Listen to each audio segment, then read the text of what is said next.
Hi,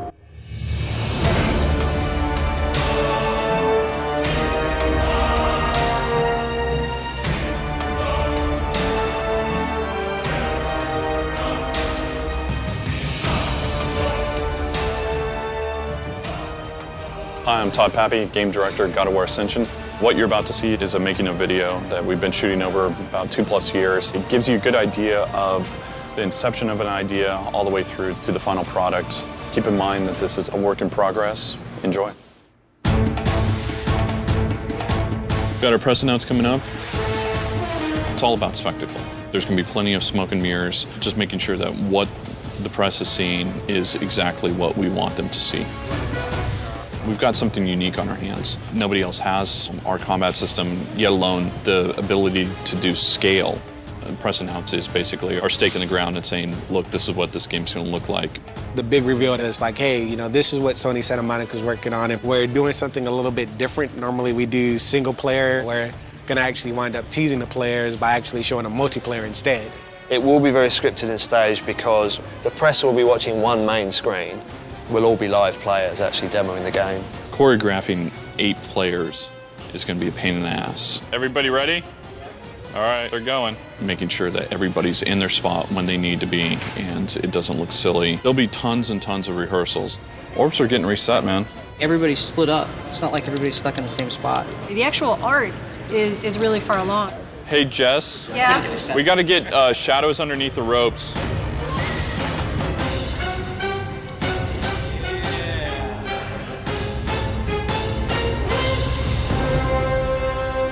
As soon as we announce the title, people are going to be expecting something big. I think with this, though, I was just so harried to give them something. I didn't worry about it so much. So now I'm worrying about it in the aftermath. You know, he's done, he's in the game, and I'm like, ah. As one of the artists, I always want the press or the public to go, wow, those graphics are awesome.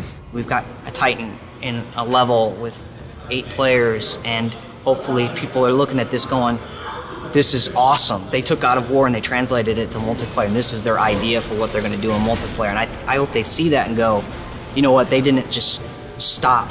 We pushed the envelope. That's first impression. It's like dating. You know, it's just like, how many times have you gotten a second date after a bad first impression? You know, that's the rule. How about your part? Are you ready to talk to the press? No, not. I want to go through one more media training. I want to get a little bit more comfortable with it. But it's usually once I get my spiel down, then I'm a lot more comfortable.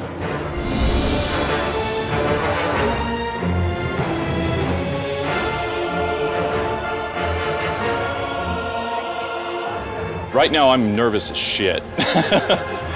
We're at the lot in Hollywood doing our press events. I've been up since 3. I'm fucking tired. We're gonna show off multiplayer today to the press and hopefully everything goes well and they enjoy it.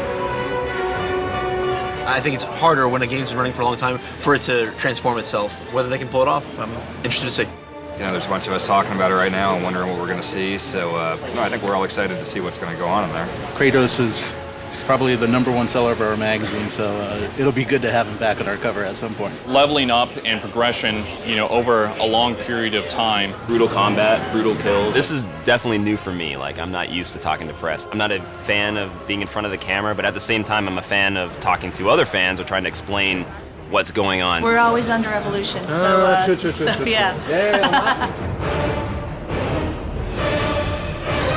Hi, everyone. It's great to have you. Thanks for coming from all around the world. A media event like this is really critical. This is an opportunity for the team to really come together for a big event and show all the hard work that's being put into the product. I'm sure we can get questions about single player, and we're not talking about it today. And then with multiplayer, why the fuck are you adding multiplayer to this awesome single player game? I think that's why we did this announce and really focused on the multiplayer, is so that will squash any of those questions, because we can say, look, that is why we did it.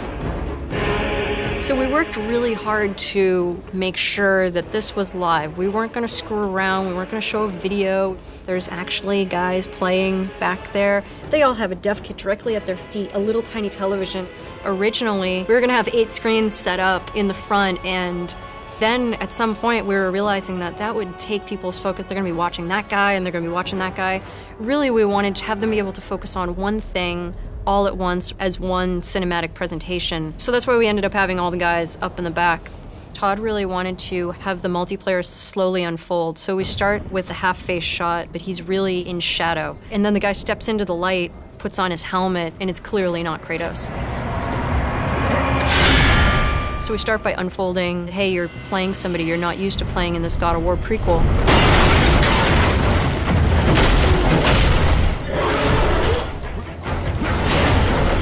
And then as you're fighting Cyclops, second guy jumps in. Wait a second, it's a co-op game. There's 2 players.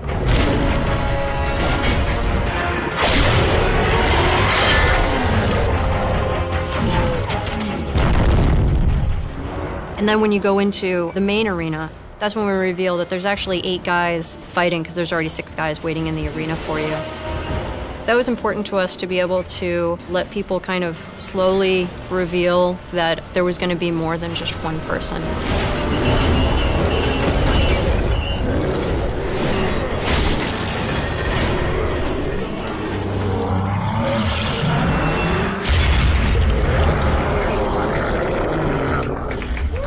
Excellent run through, guys. Excellent run through.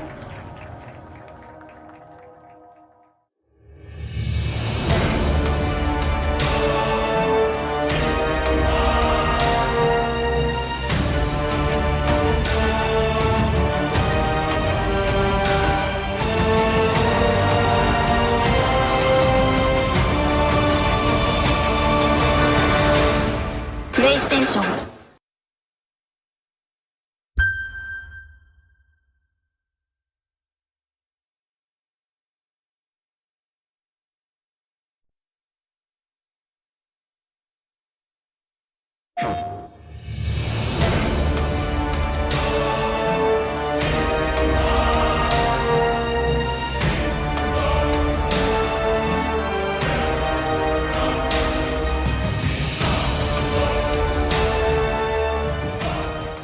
Hi, I'm Todd Pappy, Game Director at God of War Ascension. What you're about to see is a making of video that we've been shooting over about 2+ years. It gives you a good idea of the inception of an idea all the way through to the final product. Keep in mind that this is a work in progress. Enjoy. You are on one of 2 teams fighting over the chance to slaughter this giant Cyclops that we have nicknamed Megalops, a Mega Cyclops. And there's been some debate, it's Megalops, not Megaclops, because Megaclops sounds like a giant horsey. Megaclops is a terrible misnomer. I'm going to fight to the bitter end to change his name from Megaclops. It's been in gestation for quite a while because it's kind of the sum total of a lot of the stuff that we've been messing around with in the multiplayer mode really for the last, I don't know, what's nearly 2 years. We need to tighten in the multiplayer to capture the God of War essence and insert it into multiplayer. That's what we need. Some of the early sketches, this guy right here. This one is a more upright, barrel-chested, more intelligent Cyclops. With gigantic characters, it's always a good idea to find some way to suggest scale. His necklace is made out of human skulls. We moved on to the next step. I didn't really think about it, but he looks like a rock star up on the stage, like going, ah, and that's all Todd could see after I designed it. So I was like, ah, shit. So very close to that is this. One of the biggest challenges in designing Cyclops is to keep them from feeling cartoony. Seeing the white of the eye is what gives it that cartoony quality. I don't know why that is. So this is kind of like a dog eye. So it gives him more of an animalistic, evil quality, I hope. But also I wanted to draw your attention to something that stuck through even from the beginning. The necklace made of human skulls, but this time it literally is a manclass because I added human bodies. I wanted to give the players every hint possible that this thing is horrible. I'm really proud that we got that on the design. Megaclops is actually Polyphemus, who appears in the Odyssey where Odysseus goes into the cave and they have to stab him in the eye. And that's how he's been incorporated into the multiplayer. This is the biggest character I've worked on, by far. Here's the full body of him.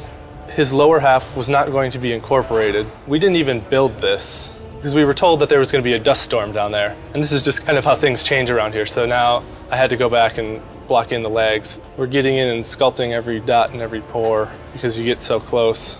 His head and his shoulders and arms are at 11 million polys. We've had to sculpt each individual wrinkle and everything that happens on the hands.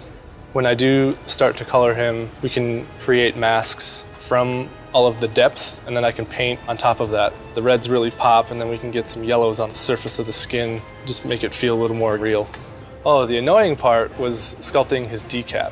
What we do for the decap is we have two meshes. So we have his original mesh, which doesn't have any of these wounds on it. When they cut him, we'll swap that out. Once we swap that out, they'll cut down his face and there'll be like a light explosion. And when that explodes, it'll swap to this. What we wanted to do was have that cut go over the edge so it looked more natural. So that's kind of what this is visually representing. And then once the explosion happens, his mouth pretty much split open. His bottom jaw will get cut in half. So we have these little bone bits that are sticking out, little organs and muscle tissue and fat. It's really hard to do because you have all of the ups and downs with the teeth and all that's connected, and it was a huge pain. It took way longer than I thought it would.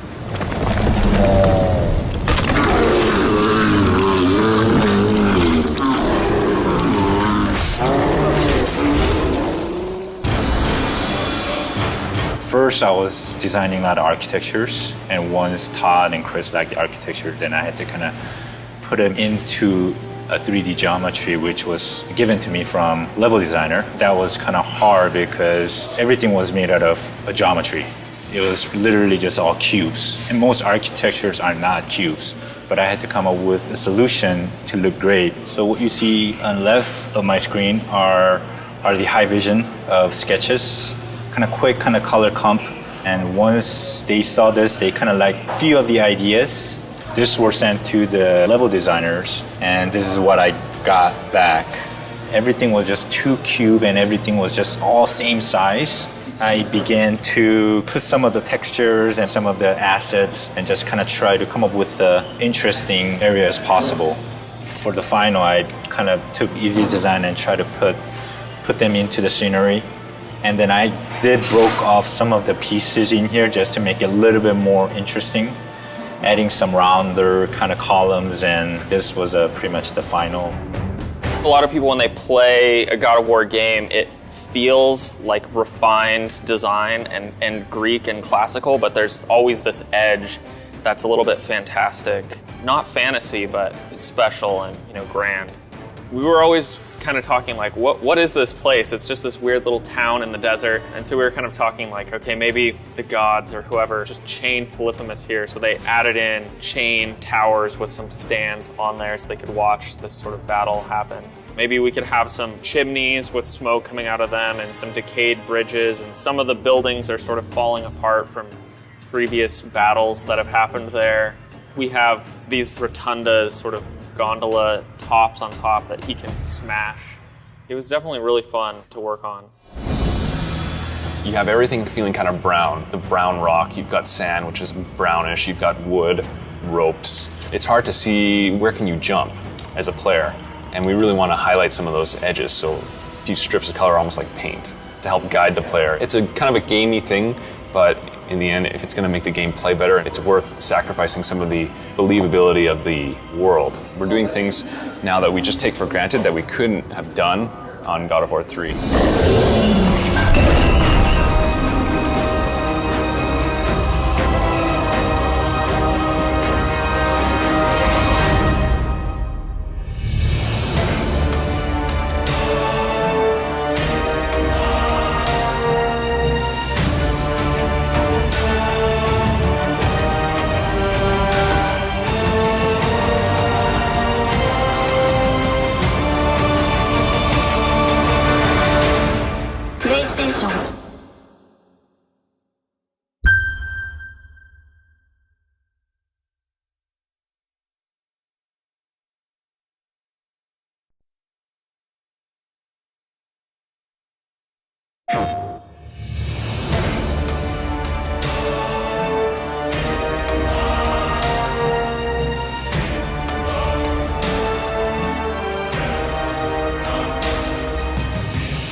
Hi, I'm Todd Pappy, Game Director at God of War Ascension. What you're about to see is a making of video that we've been shooting over about 2+ years. It gives you a good idea of the inception of an idea all the way through to the final product. Keep in mind that this is a work in progress. Enjoy. You look at any other multiplayer experience, how many of them can you say that there's a big world action thing that is interacting with you? That's definitely going to be the more rememberable thing. The main sort of drive of it is the thrill of the competition over the glory of the kill. It's a custom arena designed to really accentuate the combat, so it's kind of a twofold thing. We've been working a lot on trying to figure out what spaces work really well for combat. Big open spaces don't work, small compact spaces work, but only if you have a limited number of people. All of that has taken a lot of work. This is the test level where I've been working on. As he gets hit, he basically goes into this kind of retreated state. So initially his hands are like kind of this on the platform, and then you do damage and he kind of retreats, and then he's got almost like he's kind of hanging on a little bit to sort of sell the fact that he's a little closer to falling off. And because the idea is the chains are basically holding him in place, but also trying to pull him all the time. They're always trying to pull him away, and that's one thing that the animations don't sell that well yet. So many little things you have to worry about, like when his hands are in the arena here, he has collision around his hands, so you can't just run through his hands. But of course, once his hands drop to the edge, that collision has to turn off, a new collision has to turn on. So many little things like that, just to try and make it feel consistent. It's been definitely a totally different challenge, like I said, than like actually building single player levels. Before, there used to be actual trap down here, but it was just one of those things, just like there was like a trap at one control point, a trap at another control point. It was just like, how about this one control point is just about just fighting, you know, you got objects that you can do special attacks off of, and it's just battling, but there's an uber power up here that, you know, we can be sitting there fighting. It spawns here. It's like, am I gonna stop fighting you and try to get that? Am I gonna try to just knock you away and stun you up against the wall and then try to hurry up and run and grab the point? Things change based off the need of the designs. And it's one of those things, you know, you get this and you see your pitfalls and then you immediately like, oh yeah, you know, let me hurry and get this stuff clean so I can do the next thing, because I know all the mistakes that I've learned, and to make something even doper. And then hopefully, once everything's said and done, boys be at home, it'll be like, long live play, Sony, we love you.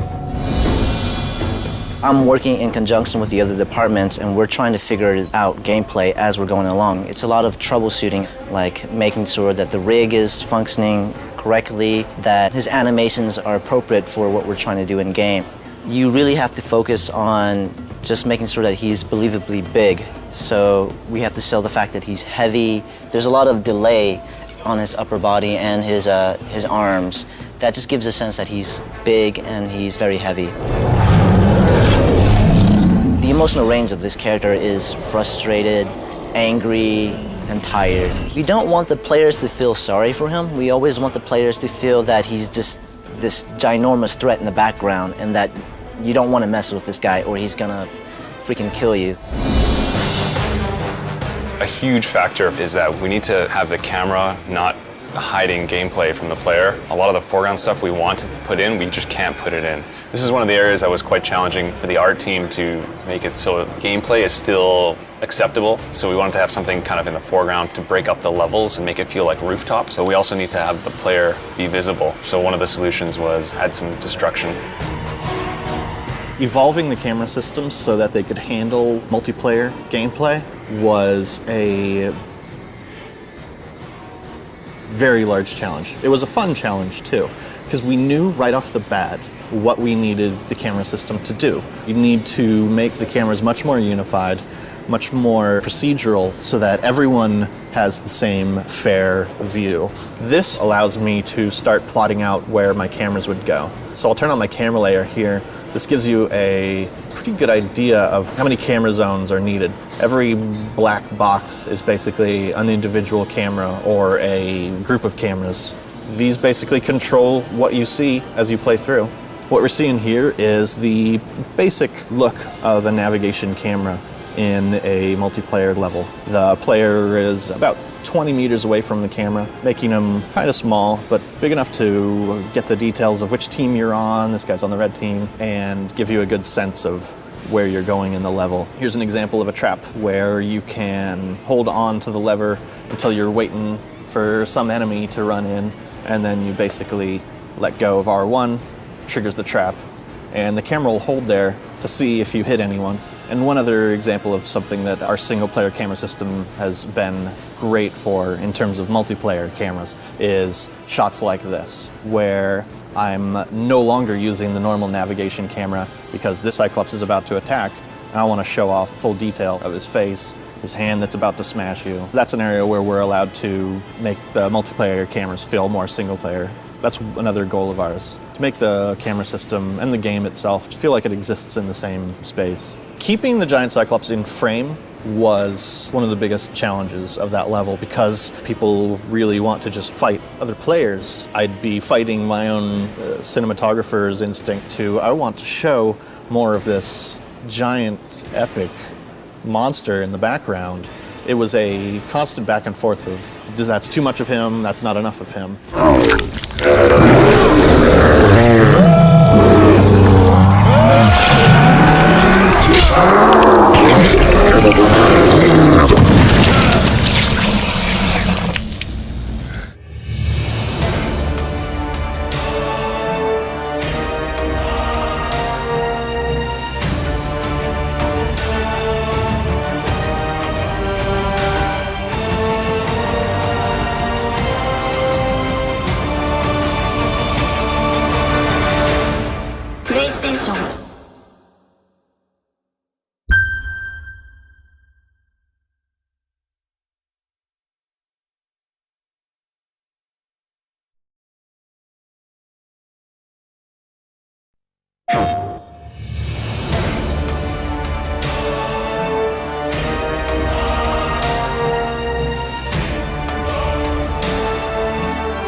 Hi, I'm Todd Pappy, Game Director at God of War Ascension.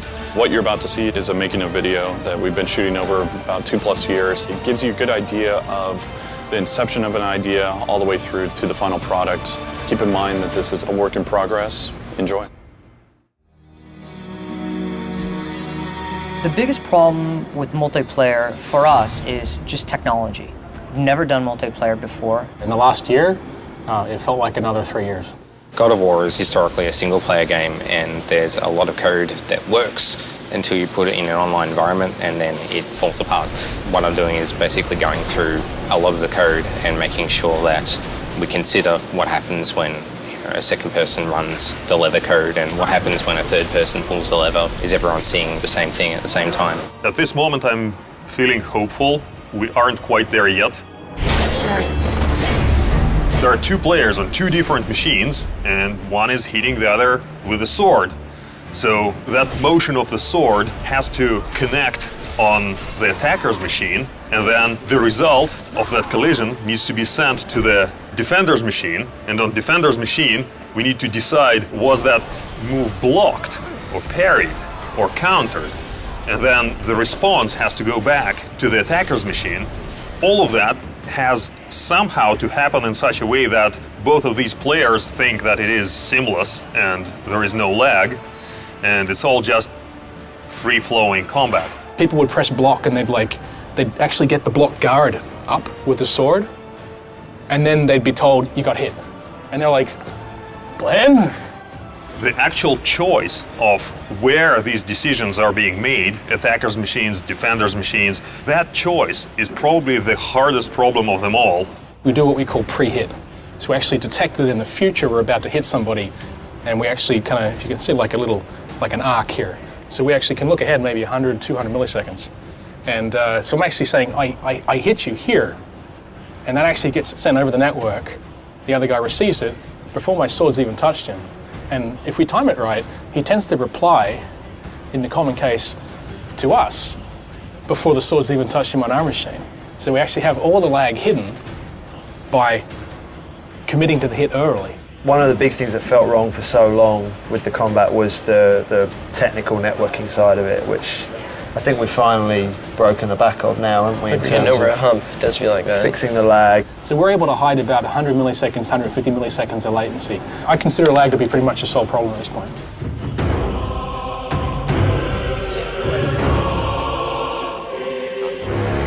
One of the big themes that came out of last week's Friday playtest was that the quality of the experience has a lot to do with the caliber of the people you're playing against. I focus on matchmaking. Without matchmaking, you won't be able to find your peers. You won't be able to find other players to play.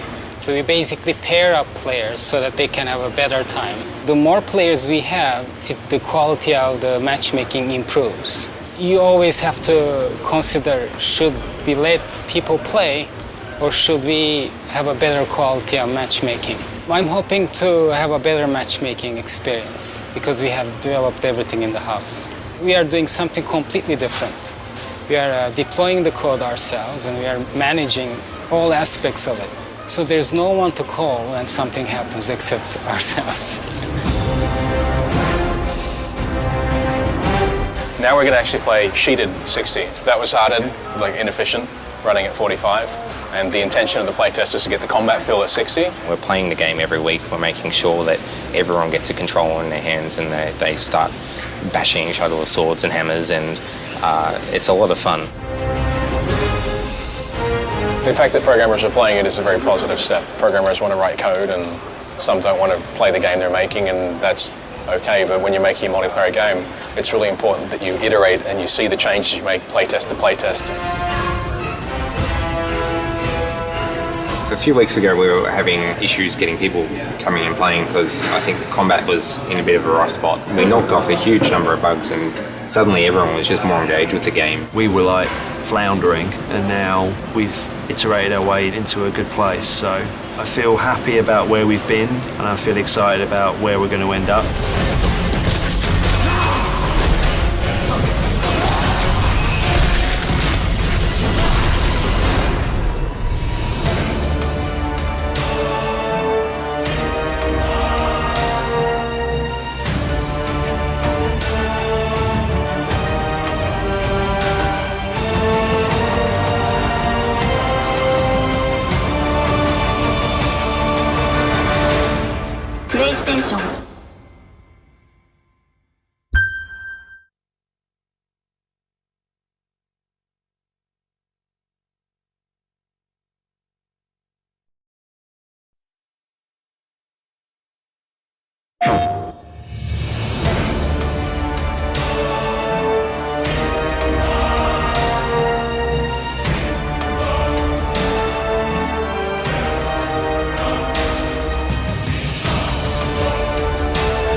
Hi, I'm Todd Pappy, Game Director at God of War Ascension.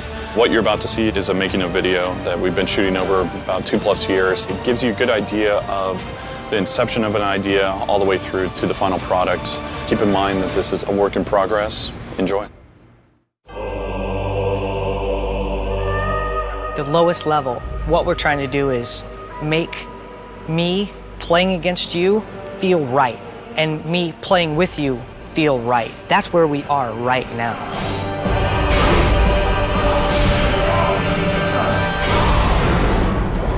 I guess we're bringing the God of War gore to killing your mate, basically, I guess. Killing your mate, yes, your mate, your buddy.